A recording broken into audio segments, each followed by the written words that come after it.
मैं यहाँ एक हदीस पाक अपने हाज़रीन की समात की नज़र करके आगे बढ़ूँगा, फिर मैं उसी तरह बहन भाई और अम्मी बीवी के दरमियान आता हूँ।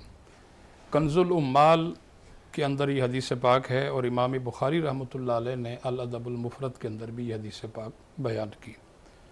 नबी करीम सल्लल्लाहु अलैहि वसल्लम की खिदमत आलिया में एक शख्स हाज़िर हुआ और उसने अर्ज़ की कि या रसूल अल्लाह, मेरा पड़ोसी मुझे बहुत ज़्यादा तकलीफ़ देता है।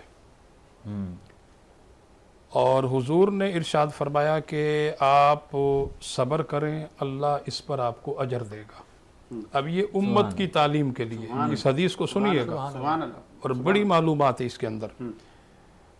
और वो सब्र शुक्र करके, क्योंकि आप सल्लल्लाहु अलैहि वसल्लम का हुक्म है, दरबार रिसालत में आप सल्लल्लाहु अलैहि वसल्लम से हुक्म मिला कि आप जाइए सब्र करें, अल्लाह आपको अजर देगा।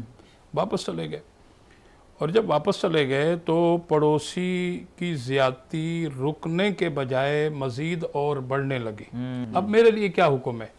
तो सरकार सल्लल्लाहु अलैहि वसल्लम ने दोबारा इरशाद फरमाया कि आप सब्र करें, अल्लाह आपको इस पर अजर देगा।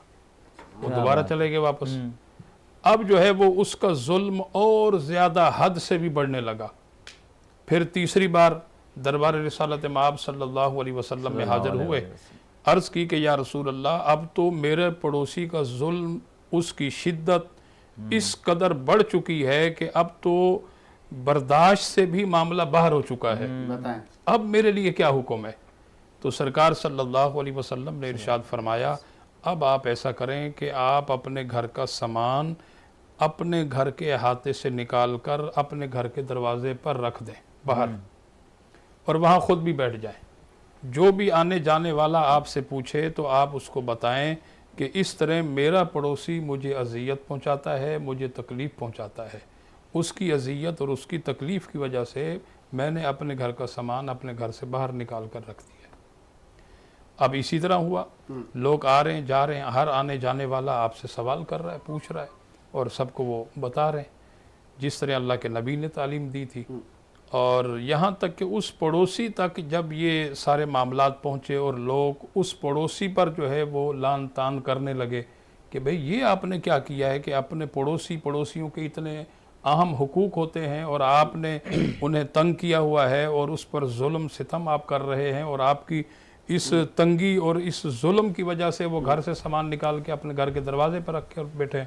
तो उसने जब ये सारी बातें सुनी, एक जाता है तो दूसरा आ रहा है, दूसरा जा रहा है, तीसरा आ रहा है वगैरह, वो शख्स दरबार रिसालत माब सल्लल्लाहु अलैहि वसल्लम में हाजिर हो गया, यानी शिकायत लेकर कि या रसूलल्लाह, इस तरह जो है ना मेरे पड़ोसी ने घर का सामान बाहर निकाल दिया, वो बाहर बैठा हुआ है, हर आने जाने वाला उससे पूछता है तो वो मेरे बारे में बता रहा है, हर आदमी मुझ पर लान तान कर रहा है। तो अल्लाह के प्यारे महबूब ने फरमाया कि लोग तो तेरे ऊपर लान तान बाद में कर रहे हैं, उनसे पहले अल्लाह ने तुझ पर लान तान की है। उनसे पहले अल्लाह ने तुझ पर लान तान की है।